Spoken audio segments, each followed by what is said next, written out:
upstairs. There's a lot of installations up there. Very cool. Oh, New York ironweed.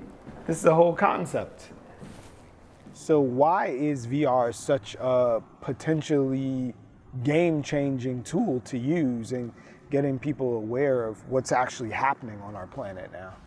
Well, I think what it mainly does is it allows you to step into the scene and to be part of it, and that creates these new visceral connections that are emotionally deeper. And we need at this moment to connect people in ways so that they can feel what their impact is and really understand from an empathetic point of view what it feels like to be in other parts of the world. As the co-founder and CEO of the Overview Collective, giving people the feels is a full-time job for Kristen Gutekunst. Overview Collective is really inspired by the overview effect, which is a phenomena that astronauts experience when they go to space. And they look back at this tiny, fragile planet and they think, it's floating in the middle of nothingness, there's no borders, it's beautiful, and that's where Earth is, that's where life is on Earth. And so they feel like they need to protect it, they feel like they need to, that they're part of something bigger. And this is so much bigger than just the New York protests. Take a look, part of a global call for action.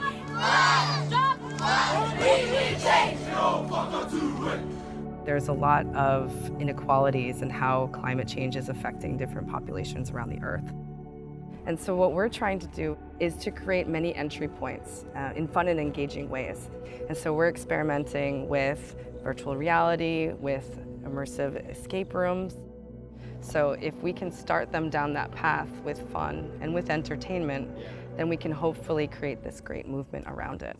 All right, we are heading into the future. Follow me this way. We're heading to an abandoned laboratory like you do. Follow me, hold your breath as you go through these time travel vines. We're about to time travel.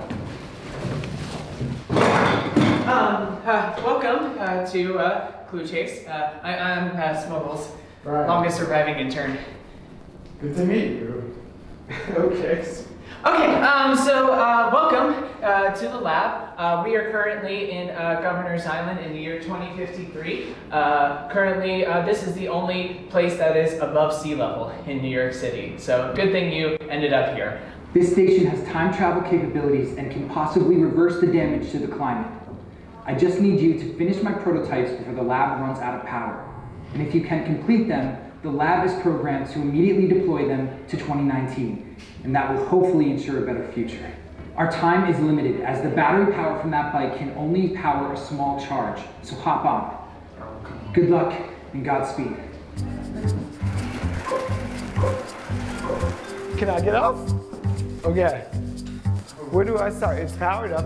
Hop off. In addition to being my partner in turning back the doomsday clock, Tariq Muhammad is the Overview Collective's co-founder and chief creative officer. And when he's not saving the planet in an escape room, he's busy highlighting actual solutions using virtual reality. Is this your shop? This is our little station over here.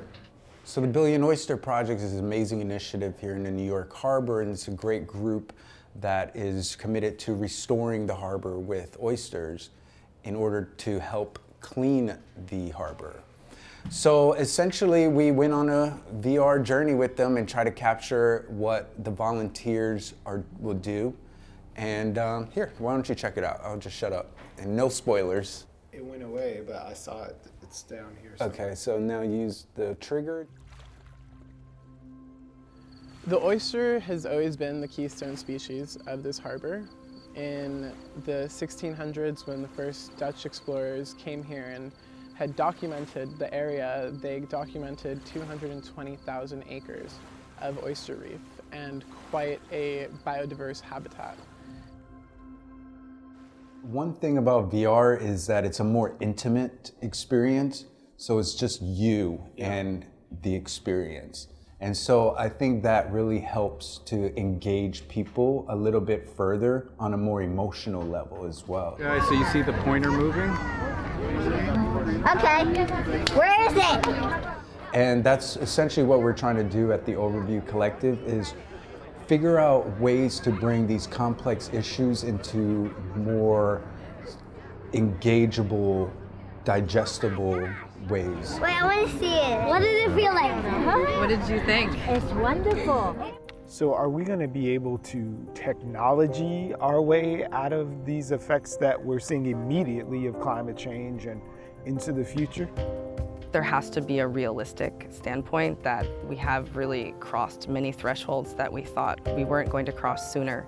And so a lot of it has to be planning about how we live with these new realities in the near future, because we only have 10 years left to act.